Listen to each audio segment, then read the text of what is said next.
সকলের কাছে আজকে একটা দেখেন রয়্যাল ফিল্ডার একটা বাইক আপনারা জানেন যে এখন অনেক বেশি ভাইরাল, যেটি 29 থেকে 30 বছর আগেই ফকিরা ভাই, যেটি আমাদের প্রয়াত ক্ষণজন্ম চিত্রনায়ক সালমান ভাই যে বাইকটি চালাতেন, বা আমরা যে সিনেমায় দেখেছি অনেক সালমান প্রেমীরাই বলেন যে 90 দশকের বা ওই সময়ই সালমান শাহ চালিয়েছিল সেই বাইকটির মালিক কিন্তু এই ফকিরা ভাই।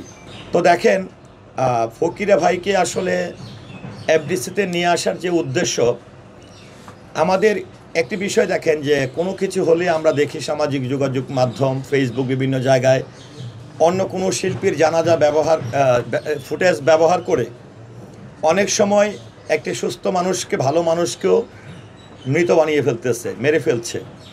এটি কিন্তু আমরা খুব বেশি পরিমাণের খেয়াল করছি। ওদের স্বপ্ন পূরণে পাশে থাকতে পেরে আমরা গর্বিত।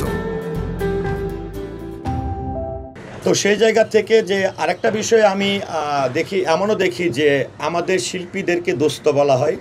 আমাদের শিল্পীরা যখন কোনো সংবাদ শিরোনামে আসে তখন অনেকেই ধরে নেয় যে সাহায্য সহযোগিতার জন্য বা মানুষের কাছে হাত পাতার জন্য গণমাধ্যমের সামনে আসছে।